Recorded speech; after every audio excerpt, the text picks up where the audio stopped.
Surat terbuka kepada Menteri Perhubungan Republik Indonesia. Kepada yang terhormat Bapak Dudi Purwagandi, Sarjana Hukum, Menteri Perhubungan Republik Indonesia di tempat.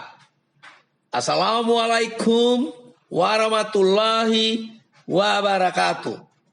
Dengan hormat, pertama-tama saya sampaikan salam dan doa kiranya Bapak Menteri dalam keadaan sehat walafiat dan senantiasa dilindungi Tuhan Yang Maha Kuasa. Yang kedua, izinkanlah saya, Tiop Gomos Dongoran, mantan insan perhubungan, pensiunan pegawai negeri sipil dari Direktorat Jenderal Perhubungan Laut Kementerian Perhubungan, terlebih dahulu meminta maaf atas kelancangan saya membuat dan menulis surat ini kepada Bapak Menteri, yang tentunya sedikit banyak mengganggu kesibukan Bapak dalam melaksanakan tugas-tugas Kementerian Perhubungan. Saya menulis surat ini semata-mata karena saya sangat mencintai Kementerian Perhubungan, tempat di mana saya mengabdi lebih kurang 35 tahun di masa yang lalu, dan tidak ada maksud terselubung. Dan saya sangat prihatin jika melihat kondisi dan apa yang terjadi di Kementerian Perhubungan saat ini, teristimewa bahwa sumber daya manusia sudah tidak ditempatkan lagi sebagai inti daripada manajemen. Bapak Dudi Purwagandi yang kami hormati, 2 hari setelah Bapak dilantik menjadi Menteri Perhubungan, tepatnya bulan Oktober tahun 2024 yang lalu, saya menulis dan mengirimkan surat terbuka kepada Bapak Menteri. Apakah Bapak mendengarnya atau tidak, itu tidak begitu penting. Akan tetapi dalam surat terbuka tersebut, saya mengingatkan agar Bapak menyadari bahwa mengemban tugas sebagai Menteri Perhubungan bukanlah hal yang mudah. Apalagi Bapak tidak memiliki kompetensi, artinya tidak profesional di bidang perhubungan. Jadi tidak mudah untuk mengemban tugas Menteri Perhubungan. Kementerian Perhubungan membutuhkan seorang menteri yang mampu dan profesional guna mewujudkan visi misi Kementerian Perhubungan dalam mendukung program pemerintah saat ini. Seorang Menteri Perhubungan tidak cukup sekedar mengerti dan memahami manajemen, tetapi harus mampu menganalisa dan mengerti arti pentingnya transportasi bagi sebuah negara kepulauan seperti negara kita ini. Saya bukan ingin menggurui Bapak, akan tetapi perlu saya ingatkan bahwa transportasi memegang peranan penting dalam usaha mencapai tujuan pengembangan ekonomi suatu negara. Pembangunan ekonomi membutuhkan jasa angkutan, transportasi yang cukup, serta harus maksimal. Tanpa adanya transportasi sebagai sarana penunjang, tidak dapat diharapkan tercapainya hasil yang memuaskan dalam usaha pengembangan ekonomi suatu bangsa. Dalam rangka menyusun sistem transportasi atau dalam menetapkan kebijakan transportasi nasional, tentunya harus menentukan terlebih dahulu tujuan-tujuan mana yang membutuhkan jasa angkutan dalam transportasi nasional. Apakah Bapak sebagai Menteri Perhubungan memahami dan sudah memahami ini? Apakah Bapak menyadari bahwa untuk mewujudkan hal tersebut perlu adanya sumber daya manusia yang profesional, kompeten, capable, dan memiliki integritas untuk membantu Bapak di semua subsektor perhubungan, baik perhubungan darat, laut, dan udara? Kenapa saya bertanya seperti itu kepada Bapak Menteri? Sebenarnya Bapak tidak salah diangkat dan ditunjuk sebagai Menteri Perhubungan. Akan tetapi jauh sebelum terbentuknya Kabinet Merah Putih, Bapak Prabowo telah berjanji dan senantiasa mengatakan bahwa menteri-menterinya yang akan diangkat dan ditunjuk sebagai pembantunya adalah orang-orang yang profesional di bidangnya. Tetapi nyatanya Bapak yang tidak profesional di bidang perhubungan juga diangkat dan ditunjuk sebagai Menteri Perhubungan. Kita sangat kecewa dan masyarakat pengamat dan pemerhati transportasi juga kecewa. Sesuai pengamatan kami, selama lebih kurang 7 bulan Bapak menjabat sebagai Menteri Perhubungan, belum kami lihat suatu kemajuan yang signifikan. Dengan kata lain, Bapak tidak berhasil dan gagal mewujudkan visi misi Kementerian Perhubungan ke arah yang lebih baik, guna tercapainya sistem transportasi nasional yang memegang peranan penting dalam usaha mencapai tujuan-tujuan pengembangan ekonomi. Kenapa saya katakan Bapak Menteri gagal selama kurun waktu 7 bulan menjabat?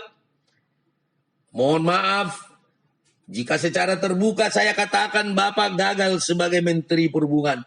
Karena Bapak sebagai Menteri Perhubungan sangat kelihatan tidak siap dan tidak mau menerima masukan. Bahkan cenderung menghindar dan alergi bertemu dengan semua pihak. Antara lain dengan pemerhati dan pengamat transportasi, akademisi, LSM, dan wartawan yang ingin berdiskusi dengan Bapak sebagai Menteri Perhubungan. Padahal masukan dan kritikan dari semua pihak tentunya dapat memperbaiki, membangun, dan mendukung kinerja Bapak sebagai Menteri Perhubungan. Kami menduga bahwa hal ini bisa terjadi karena Bapak sebagai Menteri Perhubungan memang tidak mengerti, tidak mempunyai pengetahuan, tidak mampu untuk menjawab dan menjelaskan hal-hal yang berkaitan dengan transportasi darat, laut, maupun udara. Sehingga Bapak tidak percaya diri untuk bertemu dan berdiskusi dengan semua pihak. Padahal Bapak sebagai pejabat publik harus siap berhadapan dan berdiskusi dengan semua pihak. Kalau memang Bapak tidak percaya diri dan tidak mampu untuk mengemban dan melaksanakan tugas-tugas dan fungsi Kementerian Perhubungan, alangkah baiknya Bapak mengundurkan diri sebagai Menteri Perhubungan sebelum direshuffle oleh Presiden Prabowo untuk digantikan oleh anak bangsa yang kompeten di bidang perhubungan. Sebagaimana kita ketahui bahwa sumber daya manusia adalah inti dari para manajemen. Artinya sumber daya manusia harus Bapak tempatkan sebagai faktor utama untuk mendukung dan membantu Bapak dalam melaksanakan tugas-tugas dan fungsi-fungsi Kementerian Perhubungan. Tetapi apa yang terjadi? Kami lihat Bapak sebagai Menteri Perhubungan melupakan dan mengabaikan bahwa sumber daya manusia adalah faktor utama dalam mencapai tujuan organisasi. Bapak sebagai Menteri Perhubungan tidak jeli dan tidak mampu untuk memilih, menunjuk, mengangkat pegawai negeri sipil yang betul-betul profesional di bidangnya sebagai pembantu Bapak. Pengangkatan dan penunjukan pembantu-pembantu Bapak di hampir semua tingkatan jabatan, teristimewa jabatan Eselon 1 dan Eselon 2, dan bahkan termasuk kepala unit pelaksana teknis di daerah, sudah tidak berpedoman lagi kepada pola karir pegawai negeri sipil. Dengan kata lain, sudah tidak jelas, bahkan cenderung amburadul. Seorang pemimpin yang bijak, jika ia menyadari keterbatasan kemampuannya, tentunya ia akan memilih dan mengangkat pembantu-pembantunya, stafnya yang betul-betul mampu dan memiliki kapasitas, integritas, profesional dan capable di bidangnya, guna membantu dirinya dalam mengemban tugas-tugas yang dipikulnya, dalam rangka mencapai tujuan yang sudah ditentukan sebelumnya. Kami lihat hal ini Bapak tidak lakukan sama sekali.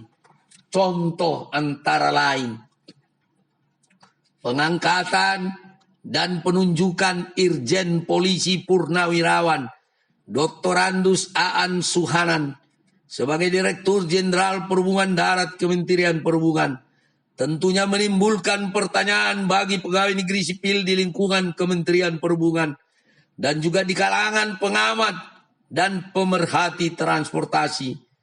Yang menjadi pertanyaan saya kepada Bapak Menteri adalah, apakah jabatan Direktur Jenderal Perhubungan Darat Kementerian Perhubungan memang sudah menjadi jatah anggota Polri atau fungsionan Polri? Karena kami amati selama ini dari dahulu, juga saat ini dikala Bapak sebagai Menteri Perhubungan, jabatan Dirjen Perhubungan Darat selalu dipangku dan diberikan kepada anggota Polri.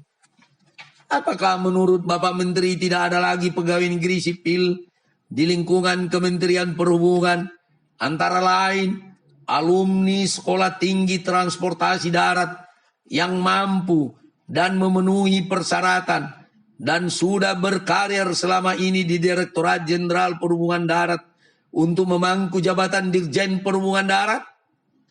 Atau dianggap jebolan Sekolah Tinggi Transportasi Darat tidak ada yang mampu untuk jabatan setingkat Dirjen Perhubungan Darat? Apakah Saudara Irjen Polisi Purnawirawan Dr. Andus Aan Suhanan memang pejabat titipan yang tidak bisa Bapak tolak? Apa prestasi dan kehebatan Saudara Irjen Polisi Purnawirawan Dr. Andus Aan Suhanan selama menjabat Kakor Lantas Polri yang dapat mendukung kinerja Direktorat Jenderal Perhubungan Darat sehingga yang bersangkutan diangkat sebagai Dirjen Perhubungan Darat Kementerian Perhubungan? Kalau kita perhatikan angka peristiwa kecelakaan lalu lintas di jalan raya selama kurun waktu 3-4 tahun terakhir ini bukan semakin menurun, akan tetapi semakin meningkat. Coba Bapak Menteri renungkan pertanyaan-pertanyaan kami tersebut. Sekelas menteri, jika dia memiliki integritas, pasti dia dapat menolak pejabat-pejabat titipan seperti ini. Sebagaimana kita ketahui bahwa negara kita adalah negara kepulauan dan biasa disebut negara maritim. Sebagai negara kepulauan, tentunya perhubungan laut berperan penting dalam rangka meningkatkan daya saing dan memperkuat posisi Indonesia sebagai negara maritim. Permasalahan perhubungan laut sangat kompleks dan tantangan yang dihadapi dalam upaya membangun perhubungan laut ke depan sangatlah besar. Untuk itu diperlukan pejabat Direktur Jenderal Perhubungan Laut yang betul-betul mumpuni, capable, dan memiliki kompetensi, integritas, dan jejak rekam karir yang jelas, agar yang bersangkutan dapat mewujudkan tujuan yang sudah ditetapkan sebelumnya. Pengangkatan dan penunjukan Saudara Muhammad Masyud, Sarjana Teknik Magister Teknik, menurut saya sangat memprihatinkan dan syarat dengan dugaan yang bersangkutan adalah pejabat titipan. Yang bersangkutan tidak akan mampu untuk mengemban dan melaksanakan tugas-tugas dan fungsi Direktorat Jenderal Perhubungan Laut Kementerian Perhubungan. Apakah yang menjadi pertimbangan Bapak Menteri sehingga memutuskan dan mengangkat Saudara Muhammad Masyud sebagai Dirjen Perhubungan Laut? Kenapa kami bertanya seperti itu? Karena penunjukan saudara Muhammad Masyud sebagai Dirjen Perhubungan Laut tidak melalui asesmen dan tidak sesuai sebagaimana yang diatur dalam peraturan pemerintah tentang manajemen kepegawaian. Jejak rekam karir dan pengalaman yang bersangkutan dapat kami pastikan belum teruji untuk dapat menyelesaikan permasalahan-permasalahan perhubungan laut, baik dalam bidang angkutan laut, kepelabuhanan, dan keselamatan pelayaran yang begitu kompleks. Yang bersangkutan belum pernah memangku jabatan setingkat Kepala UPT Eselon 3, Kepala UPT setingkat Eselon 2 di daerah, dan belum pernah berdarah-darah menyelesaikan permasalahan perhubungan laut di lapangan.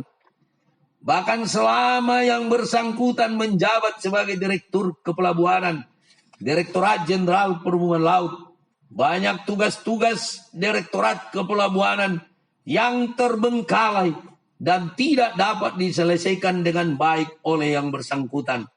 Antara lain, penyelesaian masalah pelabuhan-pelabuhan yang mangkrak, yang terdapat di beberapa wilayah provinsi yang merugikan uang negara, masalah-masalah pengerukan yang juga merugikan uang negara, dan lain-lain. Permasalahan kepelabuhanan tidak dapat dilaksanakan yang bersangkutan dengan baik. Kami bertanya-tanya, atas dasar apa kira-kira Bapak Menteri mempercayakan saudara Muhammad Masyud memangku jabatan Direktur Jenderal Perhubungan Laut? Dan padahal masih banyak pegawai negeri sipil di sekitar Bapak yang memenuhi persyaratan dan punya kapasitas di bidang perhubungan laut yang layak memangku jabatan Dirjen Perhubungan Laut. Apakah saudara Muhammad Masyud ini juga pejabat titipan sehingga Bapak Menteri tidak dapat menolaknya? Coba Bapak Menteri uji kemampuan yang bersangkutan di bidang perhubungan laut. Pasti hasilnya tidak akan memuaskan. Dan saya yakin yang bersangkutan tidak akan lulus. Apakah pejabat seperti ini yang Bapak Menteri butuhkan untuk membantu Bapak dalam meningkatkan kinerja Kementerian Perhubungan yang Bapak pimpin? Jika iya, kami pastikan Bapak akan gagal total sebagai menteri. Kemudian, jika kami amati para pejabat yang belum lama ini dilantik, menunjukkan dan tergambar kelihatan bahwa pola karir pegawai negeri sipil sudah tidak jelas lagi di Kementerian Perhubungan. Sebenarnya, kalau ada niat baik dari seluruh jajaran pejabat Eselon 1, teristimewa dari Sekretariat Jenderal Kementerian Perhubungan sebagai unit pembina sumber daya manusia di lingkungan Kementerian Perhubungan untuk memperbaiki pola pegawai negeri sipil guna mendapatkan pejabat-pejabat yang kompeten di bidangnya, tentunya sangat mudah dan bisa dilakukan melalui Baperjakat, yaitu Badan Pertimbangan Jabatan dan Kepangkatan. Perlu diketahui, Baperjakat tidak sulit dan efektif untuk mendapatkan sumber daya manusia yang betul-betul memiliki kualitas tanpa ada campur tangan pihak luar dan tidak membutuhkan biaya sama sekali yang dapat dilaksanakan pada setiap lingkungan organisasi setingkat Eselon 1. Bapak Menteri Perhubungan yang kami hormati, pengangkatan staf khusus Menteri Perhubungan yang Bapak lakukan tentunya bertujuan untuk dapat memberikan masukan bagi Bapak guna bahan pengambilan keputusan yang lebih baik. Walaupun itu hak mutlak dari Bapak Menteri, akan tetapi seyogianya Bapak harus berhati-hati dan selektif untuk memilih staf khusus Bapak. Karena tidak tertutup kemungkinan bahwa staf khusus yang Bapak tunjuk tidak tulus membantu Bapak dan hanya mau mencari keuntungan pribadi saja dan kepentingan kelompok-kelompoknya saja. Bapak harus melihat dan mempertimbangkan rekam jejak yang bersangkutan. Sewaktu yang bersangkutan menjabat sebagai pejabat eselon 1 di lingkungan Kementerian Perhubungan. Apakah sewaktu yang bersangkutan menjabat eselon 1 punya prestasi atau tidak? Atau berhasilkah yang bersangkutan dalam meningkatkan kinerja Direktorat Jenderal yang dia pimpin? Kalau tidak, bagaimana bisa yang bersangkutan Bapak angkat dan tunjuk menjadi staf khusus Bapak? Perlu juga Bapak Menteri ketahui bahwa para pejabat yang dimutasikan karena kepentingan dan kebutuhan organisasi, negara wajib membayar biaya mutasi pemindahan yang bersangkutan. Sekarang yang menjadi pertanyaan kami adalah, apakah Bapak Menteri mengetahui bahwa selama ini mayoritas pegawai negeri sipil dan pejabat yang dimutasikan tersebut hampir sebagian besar, bahkan mungkin semua, tidak pernah dibayarkan biaya mutasinya. Coba Menteri bayangkan, jika pejabat dipindahkan, dimutasikan dari Jakarta ke Papua, dan tidak dibayarkan biaya mutasinya, sebagai pegawai negeri sipil yang berpenghasilan sangat terbatas, kira-kira dari mana dia mendapatkan untuk biaya pindahnya? Inilah sebagian kecil permasalahan Kementerian Perhubungan yang bisa kami sampaikan kepada Bapak Menteri. Akan tetapi berdampak sangat besar jika Bapak Menteri tidak memperbaikinya. Terus terang kami sampaikan, jika Bapak merasa tidak nyaman dan tidak mampu mengemban tugas Menteri Perhubungan, akan lebih baik Bapak mengundurkan diri sebagai Menteri Perhubungan. Demikian surat terbuka ini saya sampaikan kepada Bapak Menteri untuk Bapak renungkan sebagai masukan guna perbaikan kinerja Kementerian Perhubungan ke depan. Saya siap bertemu dan berbincang-bincang dengan Bapak Menteri kapan dan di mana saja sesuai waktu luang Bapak Menteri. Atas perhatian Bapak Menteri, kami ucapkan terima kasih yang sebesar-besarnya. Kiranya Bapak Menteri senantiasa diberikan kesehatan dan perlindungan dari Tuhan Yang Maha Kuasa. Terima kasih.